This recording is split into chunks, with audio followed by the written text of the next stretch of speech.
Bonjour et bienvenue sur cette vidéo. Aujourd'hui sur Blender 2.8 nous allons voir une petite présentation de l'interface. Alors la dernière fois je vous ai fait une introduction, dans l'introduction je vous avais fait une petite présentation. Cette fois-ci on va rentrer un peu plus en détail afin que vous puissiez comprendre comment celle-ci fonctionne. Donc sans plus attendre, regardons cela sur Blender.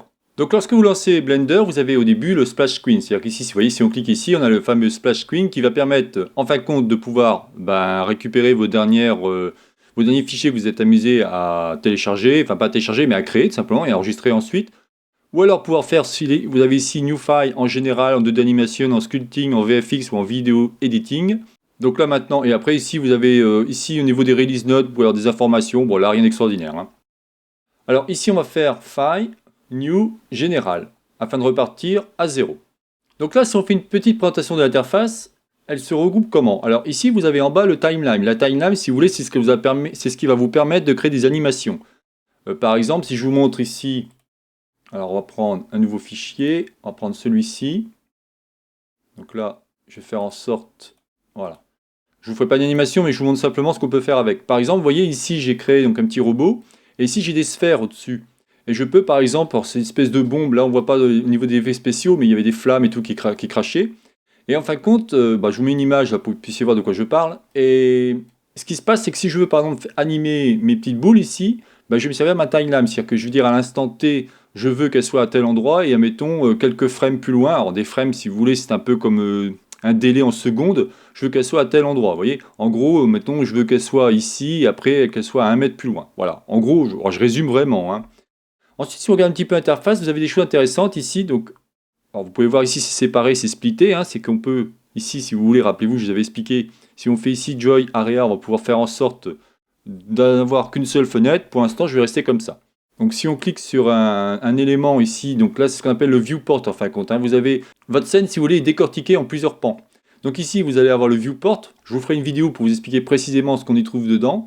Ici vous avez les propriétés, alors les propriétés très intéressantes, à savoir que depuis la version 2.80.30, j'ai remarqué que maintenant les icônes, vous voyez, sont en noir et blanc. C'est assez austère ce qu'ils ont fait. Je ne sais pas si pour la version bêta ils resteront là-dessus, sinon il faudra s'y habituer. Assez bizarre parce que je trouvais que la version 2.80.21 était plus intéressante, surtout au niveau de la couleur des icônes. Bon, enfin voilà. Donc en gros, comme je vous disais, on a tout ça. Là, je vous ai dans l'introduction, dans la vidéo introduction, là, je vous mets une image pour vous rappeler au cas où, si vous n'avez pas été voir, je vous expliquais ce qu'on avait dedans, et c'est là que vous pouvez voir que j'utilise effectivement une version différente. Mais bon, on verra ça plus tard. Ensuite, ici, vous avez le Hotliner. Alors, le Hotliner, là aussi, je ferai une vidéo pour vous expliquer comment celle-ci fonctionne, avec des collections. Si on continue ici, donc comme je dis, on a des différents petits onglets au niveau des vues, au niveau donc, des patterns. On va pouvoir ajouter des objets et modifier nos objets si besoin. Ici, vous avez deux panneaux. Donc si j'appuie sur T, celui-ci va disparaître. Hein. Ce sont des panneaux, on va dire, de transformation. Et à côté, si j'appuie sur N, vous avez des panneaux de propriété. Vous voyez ici, en fin de compte, selon si je prends mon élément et que je veux le déplacer, on va voir ici, je zoome pour que vous puissiez voir, on va voir quelque chose qui bouge. Ça, en fin de compte, ça va nous permettre de gérer tout ce qui est, on va dire, l'emplacement, la rotation, la dimension. Ensuite, ici, vous aurez donc, vous pourrez vérifier les annotations. C'est au crayon, vous pouvez mettre des annotations quand vous faites des vidéos, choses comme ça. Vous allez pouvoir locker votre caméra. Enfin, il y a plein de choses très intéressantes que l'on verra bien évidemment en détail. Et selon comment vous passez, là, votre panneau va évoluer. Là, par exemple, si je clique sur tabulation, qui va me permettre de passer en mode édition, on aura plein d'outils, là aussi qu'on verra ensemble tranquillement, qui vont nous permettre de modifier notre structure. Je reviens en mode normal. Donc si on fait le tour d'interface, si vous aurez File, là aussi je vous décrirai ce qu'il en est. Edit, c'est pareil. Le rendering, vous pourrez faire un rendering en image ou une vidéo. Là aussi on verra ça un peu plus tard. C'est assez intéressant, c'est surtout ici, vous voyez. On a des presets en fin de compte qui vont nous permettre de passer d'un élément à un autre. Par exemple, si je fais 3D Viewful, j'ai carrément mon interface en 3D. Donc ça c'est super si vous avez un grand écran. Moi j'ai un écran qui est assez énorme, c'est un 28 pouces. Donc ça me permet vraiment de pouvoir travailler, puisque je connais tous les raccourcis clavier sans aucun problème, ça me permet de travailler sans problème. Vous voyez, si je fais tabulation, je peux passer directement, enfin, je vais pouvoir faire des trucs sympas à ce niveau-là. L'animation, comme je vous disais, là vous avez un précepte qui va vous permettre de gérer votre animation, comme je disais tout à l'heure. Si je prends le cas de ma sphère, que je veux la déplacer, j'aurai ici différentes informations qui me disent ok, tu peux faire ci, ça, et ainsi de suite. Là aussi, on verra ça bien plus tard. Le compositing, c'est lorsque vous avez terminé votre scène, votre objet avec vos scènes et ainsi de suite, et que vous voulez fignoler tout simplement. En gros, vous n'êtes pas obligé de le faire ici, vous pouvez le faire par exemple sur Photoshop ou GIMP, qui vous permettra de rendre vraiment votre élément très sympa. Par exemple, faire une espèce de flou, on appelle ça du blur, pour justement pouvoir donner un effet, si vous voulez, à votre image. On a rarement une image très nette, de loin comme de près. Donc ça, vous pourrez faire ça, vous pourriez ajouter des flammes, des choses comme ça. Bon, après, c'est à vous de voir ce que vous voulez faire. Le default, c'est tout simplement le preset qui va vous donner à la fois votre élément avec les shaders. Alors ça aussi, je vous expliquerai plus tard ce que c'est qu'un shader pour ceux qui ne savent pas. En gros, c'est la gestion de la texture et de la couleur par rapport à votre objet. Là, je vois j'ai un default 1. Bon, pourquoi pas. Je pense que c'est un workspace. Ah oui, alors, il faut savoir qu'on travaillera aussi avec des workspaces, on appelle ça. Des workspaces, si vous voulez, c'est tout simplement des espaces de travail. Le game logic, je vois qu'il est toujours présent. Moi, j'avoue, je m'en suis jamais servi. Donc là, c'est pour créer des jeux, tout simplement. Le motion tracking, alors là, c'est quand vous voulez faire, vous prenez votre objet, vous le mettez dans une scène et vous allez vouloir mettre dans une scène réelle. Par exemple, vous aurez filmé ou tout simplement pris une image et vous voulez insérer votre objet dedans. Là aussi, on verra ça, mais oh là, bien plus tard. Le scripting, c'est pour ceux qui veulent faire du Python. Il faut savoir que Blender a été créé en Python. Donc là, pour ceux qui veulent jouer avec, bah, c'est ceux qui créent par exemple les add-ons, des choses comme ça, ils vont développer en Python. Alors, bon, après, je n'ai pas vu comment celle-ci fonctionne au niveau de la console, mais moi, j'avoue que comme je fais du langage informatique, que ce soit Python, du JavaScript, du Ruby ou je ne sais quoi, je vais plutôt utiliser les outils comme Sublime Text ou Atom, qui sont des IDLE qui vont permettre de faire un langage un peu plus intéressant. L'UV editing, en fin de compte, c'est quand vous allez faire un dépliage UV. C'est-à-dire que là, votre personnage, si vous voulez voir un petit peu comment celui-ci a été découpé, alors de l'UV editing, en fin de compte, on appelle ça de l'UV map aussi. Si vous voulez, c'est un dépliage UV dans le sens où on va faire des coutures sur nos objets afin qu'on puisse le déplier à plat. C'est exactement le même principe lorsqu'on avait fait avec le cube. Très souvent, on a des tests psychologiques là-dessus, où vous avez un dépliage complet, on va dire, hein, donc à plat, et à côté, il vous montre des formes et à savoir qui correspond à quoi. Ben, c'est pareil, en fin de compte. Là aussi, c'est un sacré apprentissage pour comprendre comment celui-ci fonctionne. Et le vidéo editing, bah, par exemple, là, je vous montre une petite vidéo que je me suis amusé à faire avec cette interface. C'est assez intéressant. Donc là, c'était juste la transformation d'une sphère en verre. Mais c'était assez intéressant de voir qu'avec cet outil, moi actuellement, par exemple, j'utilise l'outil ScreamFlow pour éditer mes vidéos. Mais si réellement je voudrais, je pourrais me servir de ça sans avoir à payer une certaine somme pour ce logiciel.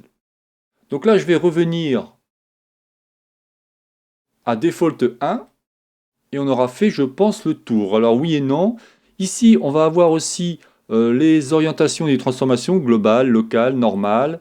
Ici, vous aurez ce qu'on appelle le snapping. Alors le snapping, si je dis pas de bêtises, si je fais Shift Tab, ouais, super, ça marche encore.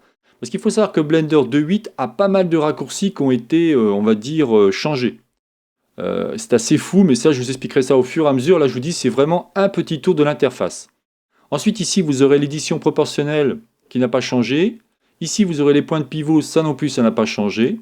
Dans ma vidéo précédente, je crois que je vous expliquais ces petits icônes, mais bon, je peux vous les réexpliquer.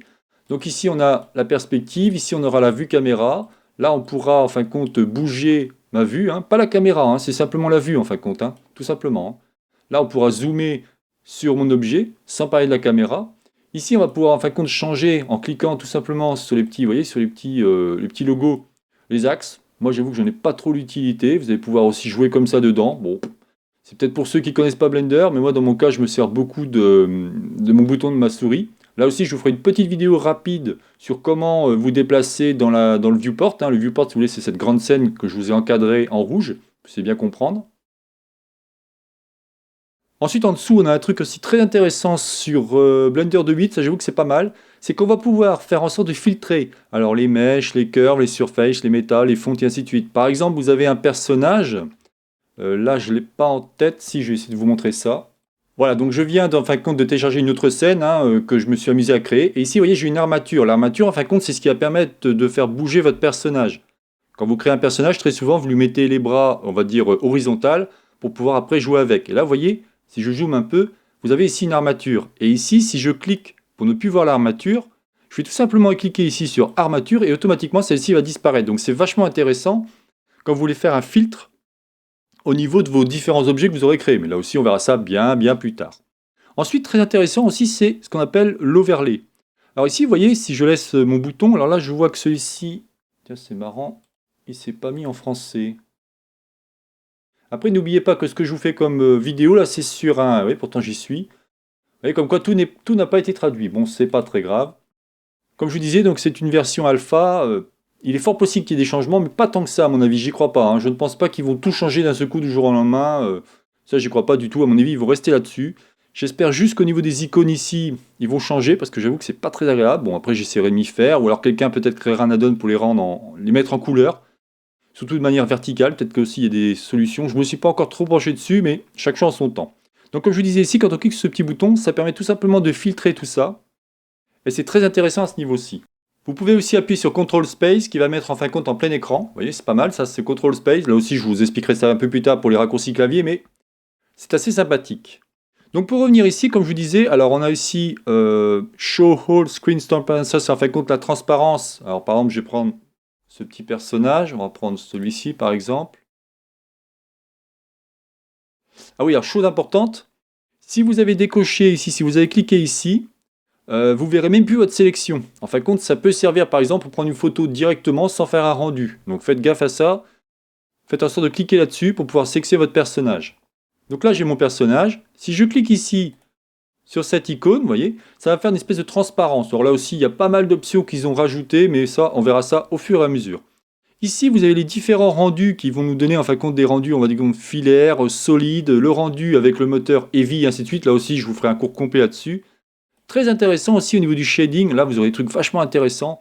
On va pouvoir rendre notre truc complètement flat, passer par un studio où on va pouvoir avoir des maps HDRI avec des éclairages naturels. Enfin, c'est très très bien fait à ce niveau-là. Là aussi, je ne me suis pas trop penché dessus. Et puis, il y aura évidemment des vidéos qui expliqueront tout ça. Mais voilà en gros le tour de l'interface que je voulais vous expliquer. Ici, on a la gestion des scènes et des layers, donc des render layers. Je crois que je vous ai à peu près tout expliqué. Bien évidemment, j'ai pas tout dit, hein, mais bon, chaque chose son temps. Si, peut-être ici, autant pour moi, on va pouvoir passer. Bah non, ça je vous l'ai dit. Là, on peut passer. Alors là aussi, on aura toujours les modes. Ça n'a pas changé, je vois. On a toujours le Object Mode, Edit Mode, Sculpt Mode, Vertex Paint, White Paint et Texture Paint. Alors, Edit Mode, bah, évidemment, c'est quand vous appuyez sur la touche Tabulation. Sculpture Mode, c'est que vous pourrez faire des petits personnages comme le petit monstre que je vais vous montrer, c'est-à-dire celui-ci, par exemple. Je l'appelle Eye Monster, vous voyez, celui-ci. Ensuite, vous avez le Vertex Paint. Alors là, c'est par exemple quand vous voulez faire des effets avec, je sais pas, ça peut être une peinture ou ça peut être de l'eau que vous voulez changer. Enfin, il y a plein de choses qu'on peut faire avec ça. J'ai pas d'idée pour l'instant ou pas d'exemple à vous expliquer. White Paint, c'est surtout le poids par rapport à votre animation. C'est quand vous créez un personnage et vous lui appliquez une armature, le White Paint va définir un certain poids par rapport à votre objet. Alors là aussi, ça peut être très abstrait pour ceux qui ne comprennent pas. Pour ceux qui connaissent, pas de problème, ils comprennent. Et Texture Paint, bah, c'est simplement peindre sur votre objet. Voilà. Voilà, donc je n'en dirai pas plus cette vidéo. Donc la chaîne Ça pour tous, réalisée par Jean-Michel.